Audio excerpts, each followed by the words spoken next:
Saharlik va iftorlik uchun juda ham mazali va oson qiymali jarkob tayyorlaymiz. Mol go'shtidan bo'lgan qiymaga qirg'ichdan o'tkazilgan piyoz, maydalangan arpa noni, tuz, ziravorlar va aynan slobodani smetanali mayonezdan solamiz va yaxshilab mushlaymiz. Bu smetanali mayonez qiyma qovurilish jarayonida rangini qizartirib, juda ham sersuv va mazali bo'lishiga yordam beradi. Tayyor bo'lgan kichkina kotletlarni marazlikda yarim soat ushlab qolib, keyin bo'lsa yog'da qizartirib qovurib olamiz. Yog'ni kamaytiramiz, kartoshkalarni solamiz va ularni ham qizartirib qovuramiz. Ketidan kichkina piyozlar, ozroq tomat pastasi, ziravorlar, bulg'or qarampiri, ozroq to'q chesnok va qiymalarni solamiz, yaxshilab aralashtiramiz, qovuramiz. Keyin bo'lsa kesilgan pomidorlar, sariyog' va suv solamiz, yarim soatga past olovga qo'yamiz. Muqaddas Ramazon oyida shunga o'xshagan oson va mazali retseptlarni ko'proq chiqarishga harakat qilamiz. Layklar bilan qo'llab-quvvatlasangiz juda ham xursand bo'lamiz. Bu taomni bo'lsa tayyorlab berish kerak bo'lgan eng yaqinlaringizga jo'natib qo'ying. Hammaga rahmat.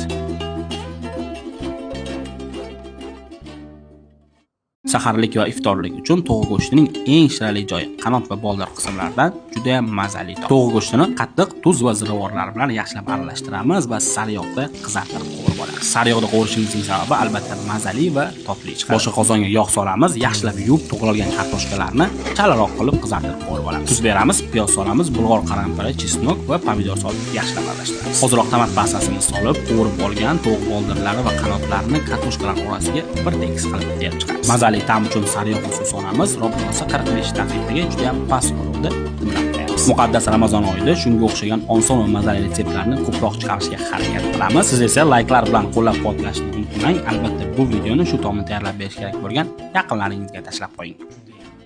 Самый популярный Сан-Себастьян в Узбекистане. Juda ham xursand bo'ldim kelganingizdan. Это наш самый любимый десерт. Bu bizning eng yaxshi ko'rgan shirinligimiz. Снимаем пергамент. Zo'r ko'rishga. Берем вот так. Ochamiz ichini va ko'rishgani ko'rishingiz mumkin. Разделим на равные части. Разогреем наш нож.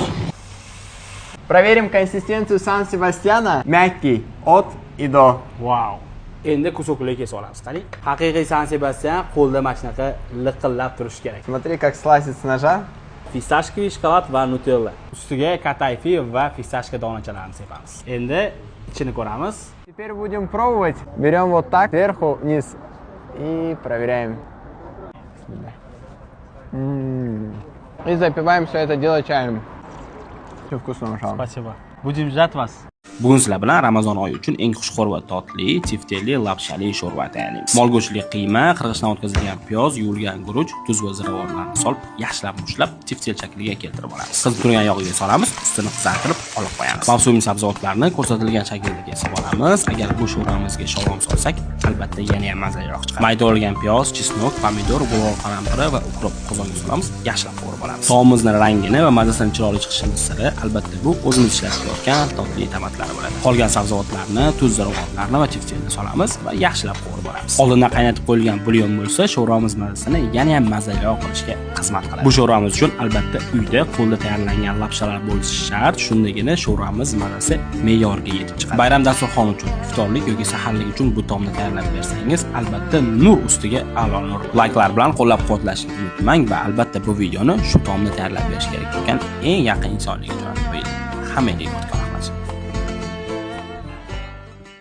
Muqaddas Ramazon oyi uchun bitada o'xshab chiqadigan tvorogli pirog retsepti. Birinchi bo'lib un, tuz, shakar va razrixichinni aralashtiramiz. Keyin bo'lsa xona haroratiga kalyak sariyog'ini qo'shamiz va kroshka holiga keltirib olamiz. Smetana va tuxum qo'shamiz, kroshkalarni xamirga aylantiramiz. Nachinkasi uchun esa retseptda ko'rsatilgan tvorogning yarmini solamiz, saxna ipni solamiz va aralashtiramiz. Bu retsept uchun kalyak brendining 33% selevkasidan foydalanamiz, chunki ko'p yillar davomida o'zimiz sinovdan o'tgan. Sut, tuxum, kraxmal solib, yaxshilab qo'l blender yordamida uramiz va bir xil massaga keltirib olamiz. Yeganingizda aynan tvoroglik bilinib turish uchun tvorogning qolgan qismini solamiz va aralashtirib qo'yamiz. Dam olgan xamirni olib, maxsus tayyorlab qo'yilgan qolipga xuddi videoda ko'rsatilgandek qilib yoyib chiqamiz. Tayyor tvorogli massamizni solamiz va xamirning qolgan qismlaridan shunaqa chiroyli qilib qo'yib chiqamiz. Ro'porosa 180 gradusda 40-45 daqiqa davomida pishirib olamiz. Pishib olgandan so'ng bir kecha davomida xolodilnikda sovutib olib, ko'rib turganingizdek shaklda kesib olamiz va olchali sous bilan birga taqdim etamiz. Iftorlik va saharlik dasturxoni uchun o'ylaymanki eng ideal darajadagi shirinliklardan biri bo'la oladi. Albatta bu videoni saqlab qo'yib, tayyorlab berish kerak bo'lgan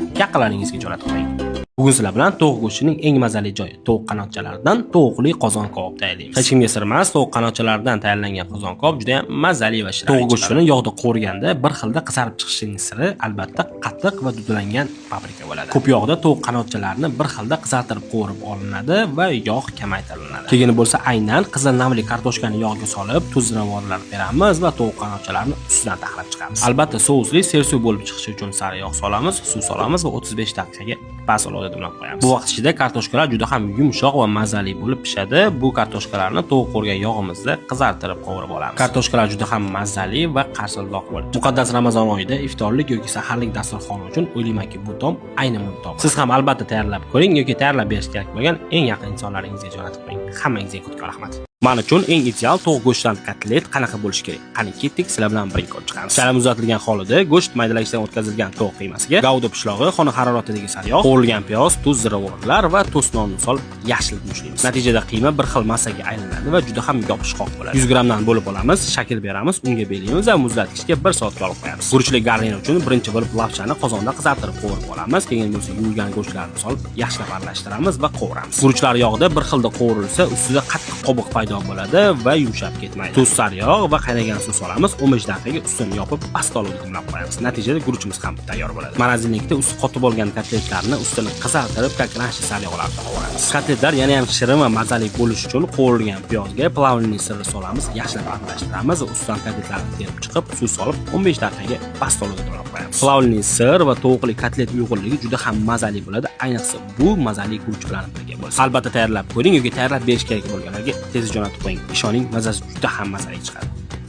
Farzandlaringizga uyda qilingan domashniy klab sendvich tayyorlab bermoqchimisiz? Albatta videoni oxiriga. Tovuq filesi quruq bo'lib qolmasligi uchun uni yaxshilab ziravorlab, sariyog'da qisartirib qovurib olamiz. Juda ham sersuv bo'lib pishgan tovuq go'shtini kubik shaklda to'g'raymiz va smetanali mayonezga yaxshilab aralashtiramiz. Shu sababli klab sendvich iste'mol qilayotgan paytingizda quruq tovuq go'shtini emas, juda ham mazali tovuq mozzarella pishog'ini qo'yamiz va uni eritamiz. Ikkinchi qavatiga to'st nonni qo'yib, smetanali mayonez va romano listini qo'yamiz. Haqiqiy klab sendvichga bekon go'shti solinadi. Bizda bo'lsa dudlangan mol go'shtini qizartirib qo'rib sendvich ustiga qo'yamiz. Pomidorlar va aynan tovuq qovurilgan yog'da tuxumni ham qovurib ustidan qo'yamiz. Ustidan mozzarella pishlog'i va uni eritamiz. Juda ham mazali, noodatiy bo'lgan klab sendvich ham tayyor bo'ldi. Albatta buni tayyorlab ko'ring yoki tayyorlab berish kerak bo'lgan eng yaqinlaringizga jo'natib qo'ying. Ko'chadagi har xil fast foodlardan ko'ra o'ylaymanki bu farzandlaringiz uchun juda ham mazali va foydali bo'ladi.